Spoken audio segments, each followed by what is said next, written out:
The meeting is called to order at 7:04 p.m. Please rise, and the clerk will lead us in the pledge.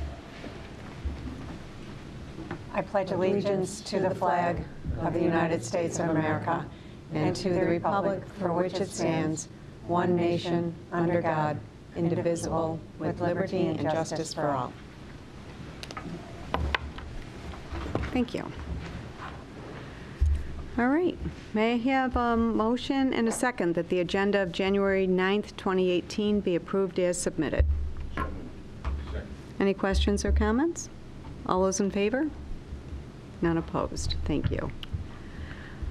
Approval of consent agenda. That the board approve the following consent agenda: approval of minutes of December 12, 2017 as submitted, acceptance of recommendation from the Committee on Special Education, acceptance of recommendations from the Committee on Preschool Special Education, acceptance of recommendations from the Superintendent for personnel changes, request to approve the recommended bidders: Fusion Digital, LLC, Troxel Communications, Inc., Adorama, Inc., B&H Photo Video, Pyramid School Products, Score Vision, WW Granger, Adwar Video, and Camcor per the BOCES Cooperative for Multimedia Audiovisual Equipment, RFB 1818-17, for the period of 1/1/18 to 12/31/18. May I have a motion and a second that the Board of Education approve the consent agenda? So moved. Second. Any questions or comments? All those in favor? None opposed. Thank you. All right. No special reports. This would be visitor speaking time. Do we have any visitors who wish to speak? No, none that I know of. All right. Then we will move on to Claire, student rep. Happy New Year, Claire. Happy New Year. Okay, so all schools before break in the district performed winter concerts before the holiday break where they celebrated their musical talents and spread the holiday spirit. At Harris Hill, the entire first grade class created gingerbread houses with family and friends as part of the Harris Hill tradition. And second graders set up tents and brought pillows and blankets for a day full of comfortable reading at Camp Read a Lot. And fifth graders traveled around the school singing carols, and many student ensembles played in the hallways as well. At Cobbles, music ensembles performed in the hallways the days leading to winter break, and students reflected on their resolutions and visions for the new year. At Indian Landing, students spread holiday cheer to faculty and staff by traveling around the school singing holiday tunes, and also Indian Landing singers performed at the Brighton Manor Nursing Home, and students had a wonderful time singing along to live holiday music played by Indian Landing staff at the annual holiday sing-along in the gym. Also, fifth graders decorated cereal boxes for some of their favorite books and learned presentation skills in preparation to show off their projects to gallery visitors. At Scribner, the staff were honored to personally deliver 150 winter coats, 48 pairs of boots, and 38 snow pants that the Scribner students helped to collect for donations to the Cameron Community Ministries. And Scribner also hosted their annual Mystery Read Around Scribner, where students traveled around the schools to listen to great stories told by Dr. Putnam, Mr. Piper, and Mrs. Gregory. And at Bay Trail, students enjoyed an interactive cultural lesson from the Sakumu dance troupe from Ghana, and many classes have finished up final projects before break, from pig dissections to busting bridges and technology classes to creating Egyptian canopic jars. And at Penfield High School, NHS and PHS ambassadors helped wrap gifts for faculty and staff as a fundraiser, and students from the PHS robotics team represented Penfield at the E-NABLE conference. Frankie Gissendanner became the first ever 6-time Monroe County champion in wrestling, and the PHS Sources of Strength students spread thankfulness this holiday season by hanging up cards around the school and making individual videos saying what they're thankful for. And last week, the PHS DECA team had a successful competition at the regional competition at RIT. My goodness. Any questions or comments for Claire? Yes. I just, you always do a very nice job, and I also know that we're nearing finals, and so for those semester classes like you have in midterms, that this is a busy time of year, so yeah. I'm sure the board would be okay. You did talk to me about needing to study, and I think we all understand that. I don't understand. Thank you so much for coming tonight, Claire. Good luck with all that. Thank you. All right. Thank you. Superintendent's reports. I don't have anything because Claire took all of it, but I'll make some things up. No, we do have a relatively brief meeting this evening with superintendent reports. I just have student staff honors I'll talk about briefly, and then just a very brief update on the elementary additions project, our capital project, just a reminder about some important dates coming up. And then I'll turn it over to Dr. Sansucci. He'll talk about the administrative budget review for the 2018-19 school year.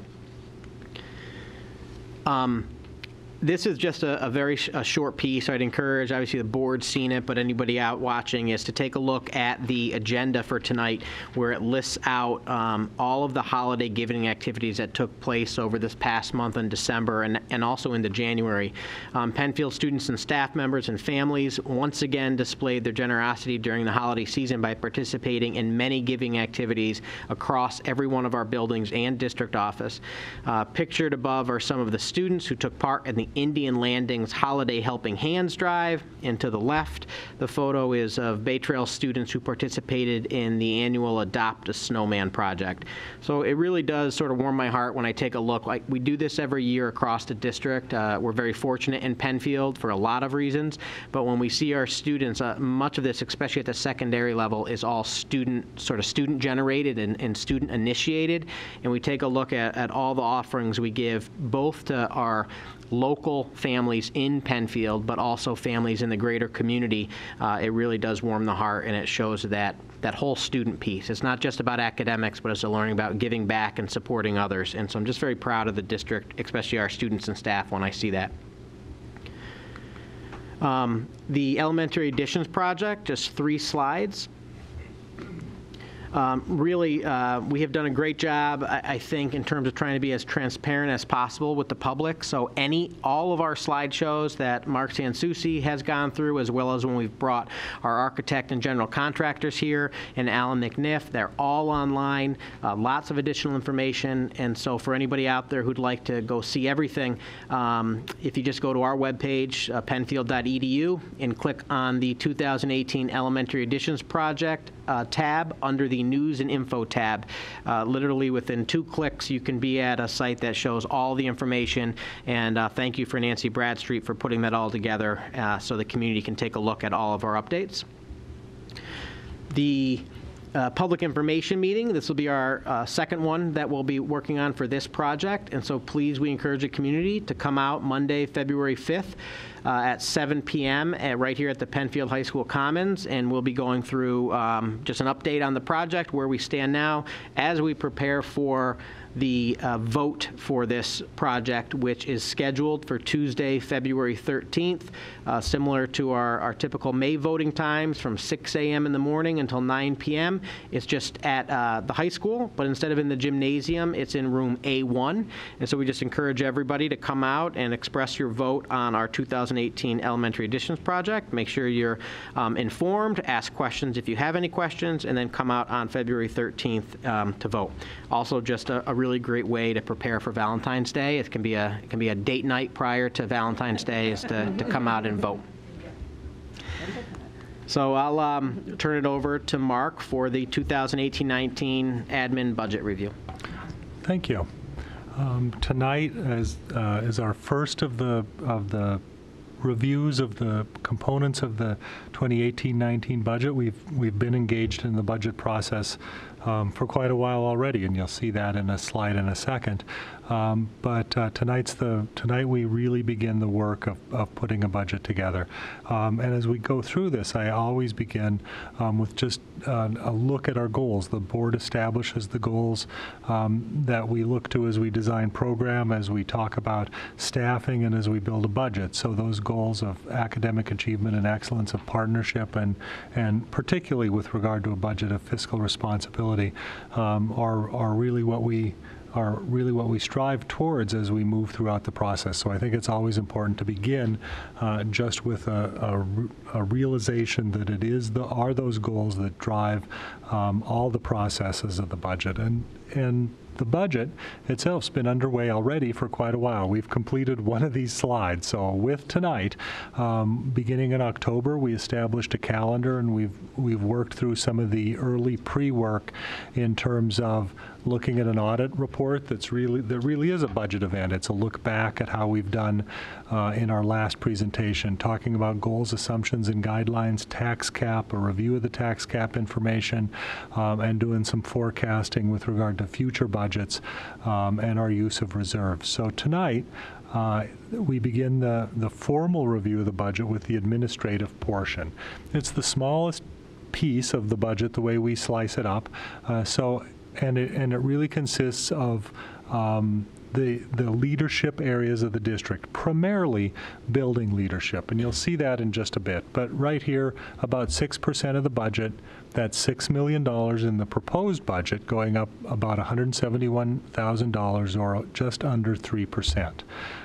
This really tells the story, though, of where that money's being spent. So while it's a little hard to see, I think, on this screen, you can see off furthest to the left, the bars that you can't see are the expenses associated with the Board of Education, the clerk, and voting, superintendent's office, the business office, legal costs, insurance, curriculum development, and the two tallest bars are building administration, staff, and supplies. And that really makes sense when you think about the work of a school. It's really the principals, associate principals, assistant principals, the leadership in the building that comprise the bulk of this budget.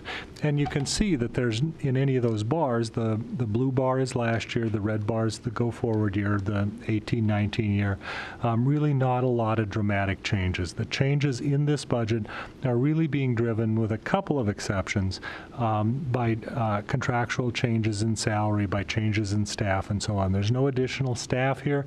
There's no reduction. There's no change.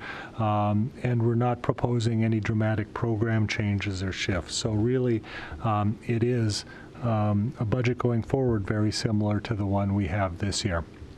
This previous set of slides split it up by the function, by what it is that we do. If we look at it by object, you see that it's really pretty much the same story. The two tallest bars to the left are salaries for certified and non-certified staff. Then it looks like there's nothing there, but there's a teeny amount of equipment in this budget. Insurance and dues, postage, other contractual items, materials, supplies, and we budget a transfer to the school lunch program, which appears here. And again, you see there's not really a lot of dramatic change. Really, it's just those salary bars increasing year to year based on contractual agreements. There aren't any staffing changes. In your detail, you have much more detail in your budget packet, and along with some verbiage that explains what changes are in there and what moves around. And so there are some realignments that cause some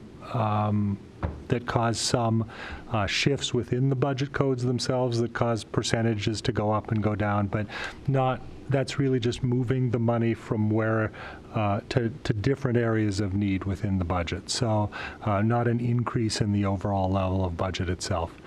The one area that I would point out that's not unusual, but I think a sign of things to come, is it's the insurance portion of the this budget contains liability. So insurance here is not health insurance, but rather liability insurance or fire insurance, and also student accident.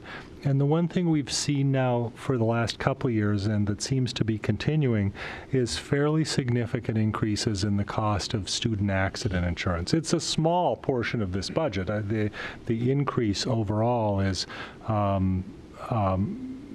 relatively small, compared to the $6 million budget, but it is going up fairly dramatically. And I think that is being driven by the changing landscape, I think, in the way our residents access health insurance. So we're not obligated to carry student accident insurance at all. It's not a requirement. We always have, and many districts do. because it acts as a secondary insurance. So if your student's hurt in our schools at a school event, a school-sponsored school event, the parent's insurance is always primary. But then secondary to that, our insurance steps in and covers copays, deductibles, anything that's not covered. Some of our families don't have health insurance. And really, it's a sort of everybody wins sort of thing. We, the parents have their loss covered, and we avoid lawsuits, which is the other way that that would happen, right? But what's happening is, as the landscape for health insurance moves more and more to a high deductible plan, our costs for the deductibles of those plans are going up, and that's driving that insurance cost. So we're not proposing any change, but I think what we are talking about is over the course of this next year, we're going to have to begin to address that. We'll have to look at our program. We'll have to look at how we design it. We'll have to think a little more deeply about what it is that we provide and how that works. It's not a change I think we should, make on the spot, but we do have to think about that going forward. So that's not so much a budget conversation as a program one, but it will, the board will be hearing about it, I think, as we move forward into the next year. So that's a part of this. That's the story of this piece of the budget. At the next budget, we'll begin to talk about programs. The first program review at the second January meeting is the special areas of the budget. So special education, school counselors, nurses, psychologists, social workers, and so on. Those areas of the program budget that support students and their learning. We're planning a early February board work session to discuss the budget and budget progress, the capital budget in the first meeting in February, then the second program budget. That second program budget covers all of the regular education portions of the budget, so general education, that's the single largest portion. BOCES, a complete review of the budget at the March 27th meeting, review it again and adopt at the April 27th meeting, our hearing on May 1st, and May 15th is the budget vote and election. So from this moment forward, it starts to happen pretty quickly, I think. We've had the State of the State message by the governor. State aid's not been released yet, so that'll happen in the course of the next couple of weeks. But there wasn't much mention made of education in that message, and the state's fiscal condition's not really improved, so we'll have to see what happens, but at least nothing dramatically bad happened in the State of the State, so I think we can take some joy in that. So May 15th here at the high school from 6 till 9. Are there any questions? You have much more detail. You have some explanation, as I said, in your packages, but this is a small portion of the overall budget. So do you have any questions? Is there anything else I could Board members? help with? As always, you're so thorough. Thank you very much. All right, thank you. That concludes superintendent reports for this evening. All right. Okay. Well, then for facilities, there's no item for that or financial items. So we're at item C, chairperson of special meeting vote. The board approval of the chairperson of special meeting vote for the February 13, 2018 vote is required. Chairperson of special meeting vote is an eligible voter of the Penfield Central School District. May I have a motion, please, and a second that the Board of Education approve Gregory Coughlin, Esquire, to serve at the special meeting on February 13, 2018 as chairperson of special meeting vote. Any questions or comments? All those in favor? None opposed. Thank you. All right. Chief Inspector of Special Meeting Vote. Board approval of Wait, did I just, no, I guess it's a different one. Okay. Board approval of the Chief Inspector of Special Meeting vote for the February 13, 2018 vote is required. The Chief Inspector of Special Meeting vote is an eligible voter of the Penfield Central School District. May I have a motion and a second that the Board of Education approve James Ryan to serve at the special meeting on February 13, 2018 as Chief Inspector of Special Meeting vote? So moved. Any questions or comments? All those in favor? None opposed. Thank you. All right, we have a long list of inspectors and assistant clerks of the special meeting vote. The board approval of inspectors and assistant clerks for the February 13, 2018 special meeting vote is required. All inspectors and assistant clerks are eligible voters of the Penfield Central School District. They are all listed in the board packet and on the agenda. May I have a motion and a second that the board approve the above as inspectors and assistant clerks for the February 13, 2018 special meeting vote? Second. Any questions or comments? All those in favor? None opposed. Thank you. My goodness, we're just moving right along here. So, President's remarks, we had our school tours of Indian Landing, and where else did we go? Scribner, yes. And, wow, it seems kind of like a long time ago, doesn't it? It does, but every year we do our tours, and it just is always wonderful. I know Indian Landing is doing their reading challenge, I've been keeping we had a nice, pardon me? I've been keeping my tally. Yeah, I know, I have been too, yes. So, and of course, it's just always fun to see the kids and, you know, see how they have to use their space and how they are very clever and efficient with everything that they do. And it's always amazing to see everything in progress, see it all run well. And it's always worth our time. We enjoy it. And so that was back on December 15th. Hard to believe. And then coming up on January 27th is our Monroe County School Board Association Legislative Breakfast at 9 a.m. Hopefully we can all be there. It's always good to be seen. Is that Shadow Lake? At Shadow Lake, yes, which, right around the corner.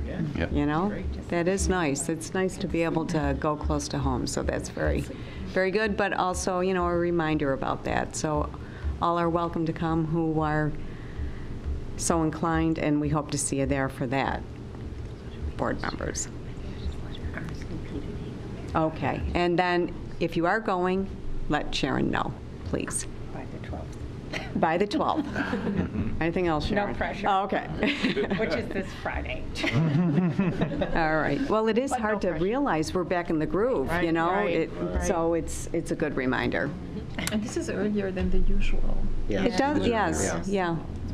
So it is kind of creeping up on us pretty quickly.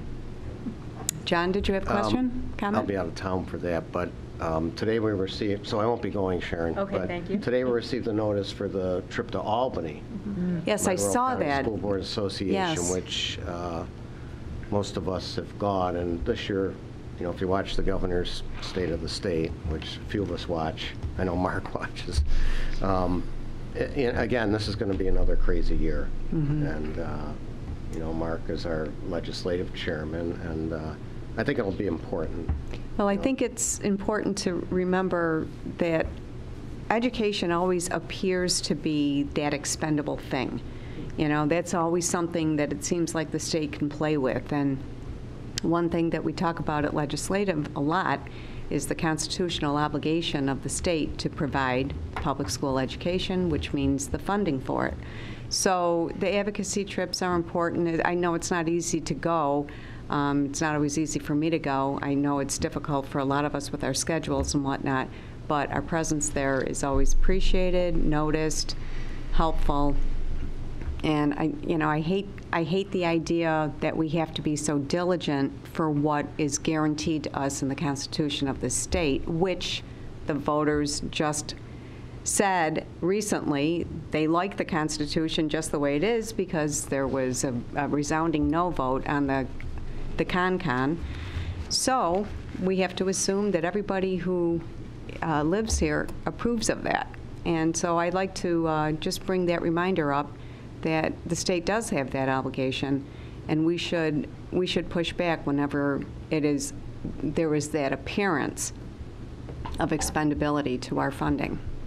So, And when we were there in December, those of us that went, basically from the staff, we learned like education may be the only thing that doesn't get a reduction, so we have to hold that line and go for an increase, yeah. which, again, will come down to not the Constitution, but the last day, Well, right. with few knowing what they vote for. But as long as we keep our legislators in the loop, and we have some very powerful legislators, I mean, that's the benefit of the trip, showing numbers in force. Yeah.